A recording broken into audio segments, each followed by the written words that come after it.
Halo sahabat, jangan lupa di like dan juga di subscribe serta tekan lonceng agar kalian tidak ketinggalan video-video dan informasi menarik lainnya. Terima kasih. Umat beriman yang terkasih, selamat pagi semua. Apa kabar? Anak-anak calon semut baru, selamat pagi. Coba berdiri mulia.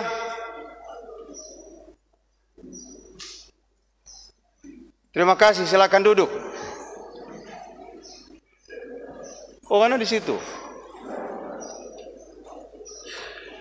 Jadi umat yang terkasih, bacaan-bacaan mulai minggu biasa ke-28 sampai minggu biasa terakhir sekarang bercerita tentang akhir zaman, akhir dunia.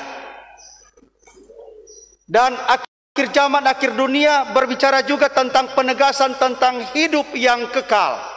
Maka tadi di Lota saya berkhotbah dengan menegaskan begini, surga tidak mampu dibuka dan dibeli oleh harta yang banyak dan harta yang ditimbun. Tapi surga hanya mampu dibuka dengan bahasa saya tadi refocusing kepada kuat kuasa Allah. Artinya apa? Kita fokus kepada Tuhan yang menjanjikan dan yang menyediakan hidup yang kekal kepada kita semua. Maka pernah saya bilang sama kita semua di tempat ini, ada 3 hal yang pasti. Pasti tua, pasti sakit, pasti mati. Dan kepastian itu hendaknya kita isi dengan hidup. Bahasa kita semakin beriman, semakin bersaudara, dan semakin bekerja sama, yang dihiasi dengan mengelola harta yang Tuhan titipkan kepada kita dengan bijaksana, supaya kita mudah-mudahan tidak seperti seorang muda tadi ketika bilang, guru, aku mau guru yang baik, aku mau mengikuti engkau. Tetapi ketika dia ditantang untuk ada satu hal, ada satu kekuranganmu, apa? Pergilah, jualah seluruh milikmu, berikanlah itu kepada orang-orang miskin, dan ikutilah aku. Lalu orang muda tadi berpaling dengan muka muram dan sedih karena dia banyak harta.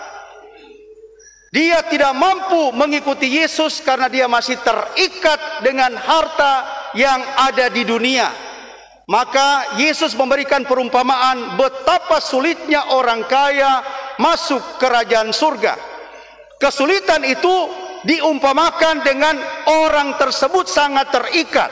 Karena itu Yesus bilang, lebih mudah unta memasuki lubang jarum daripada orang kaya. Apa artinya? Unta itu kalau dia mau kasih masuk di segala macam, dilepaskan berbagai macam beban supaya dia boleh masuk. Artinya apa? Orang mampu jadi pengikut Yesus yang sejati, masuk hidup yang kekal, mengikuti Yesus dengan sungguh kalau kita melepaskan, ikhlas melepaskan semua yang cuma titipan. Ikhlas melepaskan yang semua cuma titipan. Sehingga kalau saya mati, saya tidak mau bawa tapi ayam yang sementara saya pelihara di lotak sana. Ketika saya mati, saya tidak mau akan bawa di peti mati sapi 1 ekor. Tidak. Tetapi dengan titipan itu saya diharapkan mengelola harta kekayaan saya agar saya bisa semakin memiliki kemanusiaan yang bermartabat dan beriman yang dihiasi. 1, rasa syukur kepada Allah. 2, suka beramal, dan ketika bahkan suka berkorban manakala itu dibutuhkan oleh masyarakat manusia. Maka pernah saya berkhotbah di tempat ini, saya bilang stop koncudu, karena semua cuma titipan. Surga tidak mampu dibeli dan dibuka oleh kelimpahan harta kekayaanmu. Maka sangat tidak elok hanya karena mencari Anda lupa masuk gereja sebagai pusat dan puncak liturgi Kristiani yang mengatakan, inilah anak, lihatlah anak domba Allah yang menghapus dosa dunia. Berbahagialah kita yang diundang ke perjamuannya. Yesus adalah jalan masuk hidup kekal. Tetapi kalau kita sudah menolak Yesus karena kita punya kesombongan, keangkuhan, hanya mengejar harta, maka saya berkata, tadi saya bertanya, bertobatlah dan balik pada Bapa. Jadi bertobat. Orang yang cuma mengejar dan menumpuk harta, tapi lupa bersujud syukur kepada Sang Pemberi harta dan kemurahan.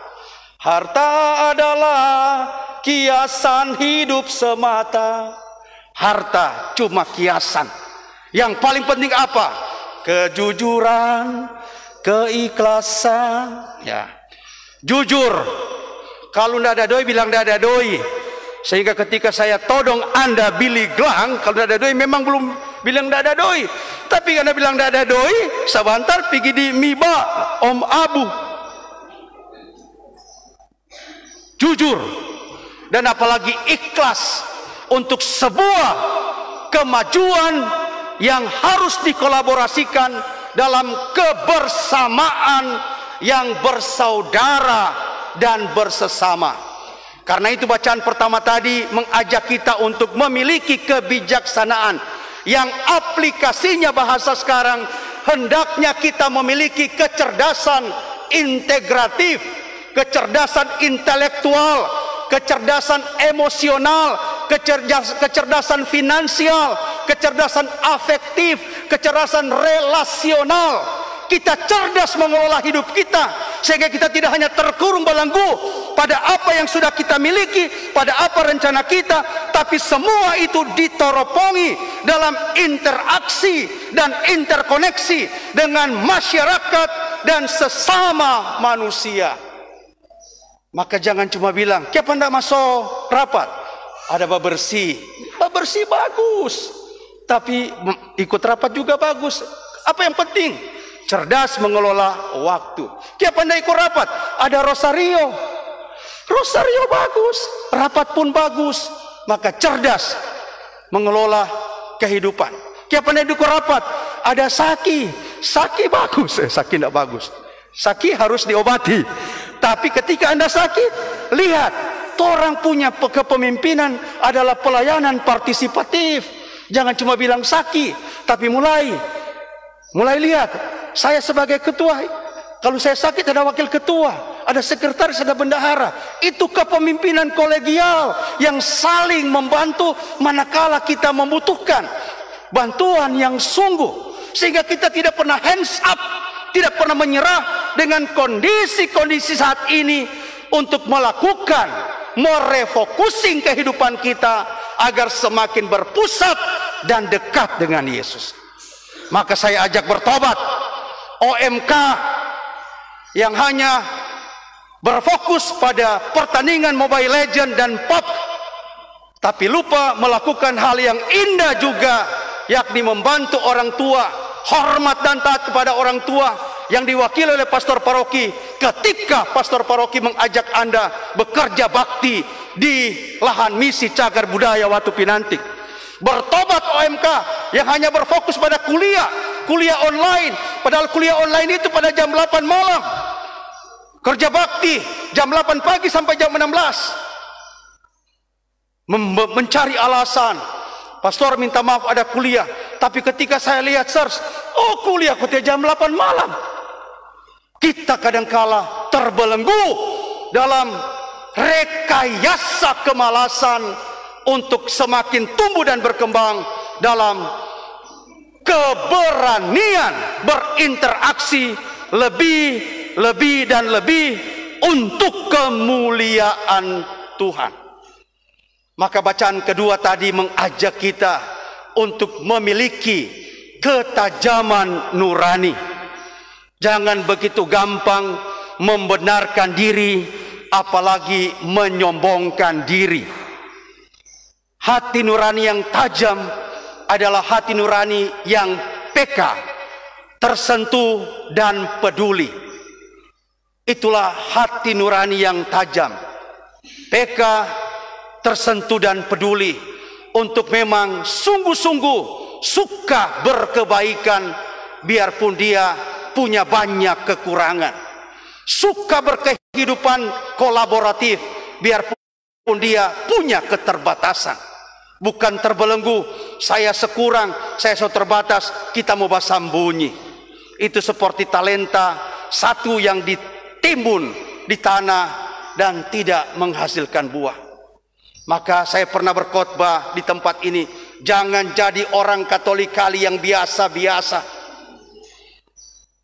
tapi jadi orang Katolik kali yang memaksimalkan kapasitas dan kemampuanmu. Bahasa saya kemarin dalam rapat tadi malam, bukan kemarin, rapat tadi malam, sesudah sembahyang, sesudah berliturgia, apa yang boleh kita buat di kesekitaran persekutuan hidup beriman kita mau wilayah rohani dalam masyarakat. Jadi jangan cuma suka sembahyang selesai, tapi ada karya-karya lain yang hendaknya kita tumbuh kembangkan. Ada kerugma, ada koinonia, ada martiria, ada diakonia, yang sumbernya ada pada liturgi suci, yang membuat kita berani melakukan tindakan-tindakan kebaikan. Sehingga jangan pernah ragu untuk berkebaikan. Karena itu ketika Petrus mengatakan pada Yesus, bertanya pada Yesus, Yesus, torang suka kasih tinggal semua, apa torang mau dapat? Yesus cuma jawab, barang siapa meninggalkan segala-galanya demi aku dan demi Injil, dia akan mendapatkan 100 kali lipat. Maka teman-teman DPP, DKP, pengurus wilayah rohani, pengurus kelompok kategorial, mari melayani dengan sungguh. Jangan melayani setengah-setengah, apalagi melayani dengan perasaan suka atau tidak suka. Bertobat. Melayani Tuhan dengan sungguh, karena Anda melayani bukan karena kemauan pastor paroki, tapi karena melayani Anda dipercayai bekerja sama dengan pastor paroki pada tanggal 25 Desember 2019 ketika doa berkat dan percikan air kudus terjadi manakala Anda menghadapi Yesus yang hadir dalam komuni kudus. Maka masih ada kesempatan kepada para pengurus wilayah rohani yang terserang virus muntaber, mundur tanpa berita. Pengurus kelompok kategorial, khususnya bapak-bapak yang memang sedang dirawat di ICU.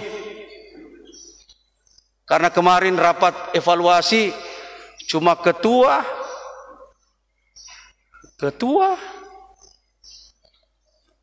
anggota, bendahara. 3 unit entah kemana mereka.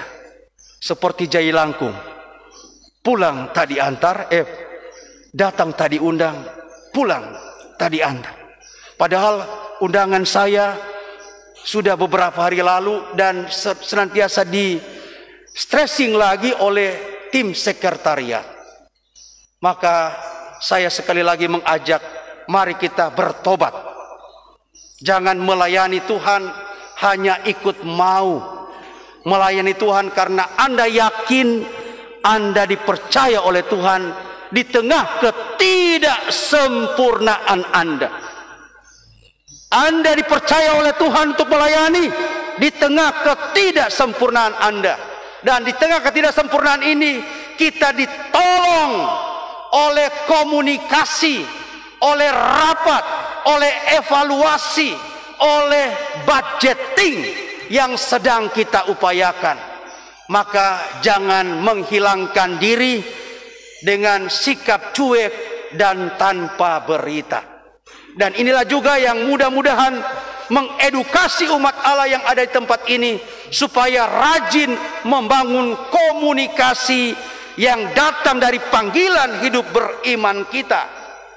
Sehingga jangan cuma terfokus pada pengumpulan harta, jangan cuma terfokus pada pekerjaan Anda, tapi itu hanya sebagai titipan dan kepercayaan untuk kita lebih bermartabat dalam membangun cita rasa hidup yang semakin Katolik. Dan cita rasa hidup yang semakin Katolik, kita semakin bersyukur karena kita boleh menjadi berkat bagi siapapun. Dan itulah yang sedang kita perjuangkan sampai bahasa saya sampai peti kematian menyudahi interaksi kehidupan kita. Sehingga hari ini Yesus menegur orang-orang yang masih berpusat pada harta. Harta cuma titipan. Maka pemuda yang kaya itu melekat pada harta ditegur. Hanya satu kekuranganmu. Jual segala milikmu, berikan kepada orang miskin, dan ikutlah aku. Bahasa lebih halusnya lagi, bukan bahasa lebih halus, bahasa negatifnya kalau saya, jangan koncudu. Aplikasinya adalah dalam persekutuan paroki kita rajin memberi derma, bukan karena Anda kaya, ikhlas menjalankan kewajiban-kewajipan kejemaatan seperti dana kesejahteraan imam dan juga PK, siap membantu untuk hal-hal yang maju bagi perkembangan persekutuan. Itulah yang dikatakan saya bahasakan, jangan koncudu, yang dalam bahasa Tuhan Yesus, jual segala milikmu, berikanlah kepada orang-orang miskin, dan ikutilah aku. Sehingga hemat saya, orang yang masih sombong dengan memilih mengatakan sibuk, kenapa tidak masuk gereja? Sibuk, ada urus orang kawin.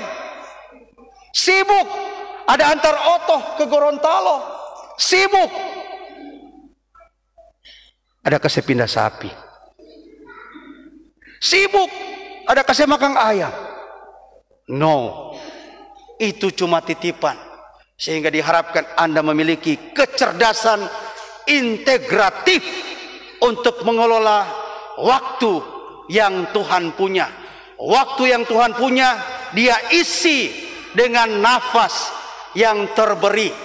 Maka ketika nafas ini disudahi, biarpun orang kaya, biarpun orang banyak doi, biarpun banyak kapling, biarpun banyak kobong, itu tidak orang bawa dalam peti kematian kita.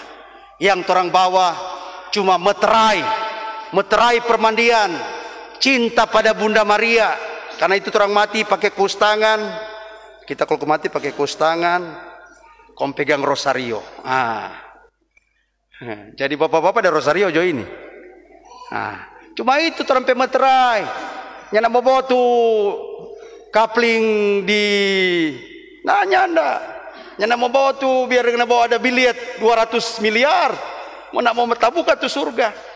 Dia betul orang beli kasih coba pastor kamu bayar utang. Hanya Anda. Maka jangan kita sombong dan takabur dengan harta yang kita punyai. Tapi harta itu hendaknya membuat kita semakin berkemanusiaan, yang beriman, berbela rasa, dan bahkan suka berkorban untuk hal-hal yang maju. Karena apa? Jaminan Tuhan, Dia akan membalas bagi kita semua beratus kali lipat. Semoga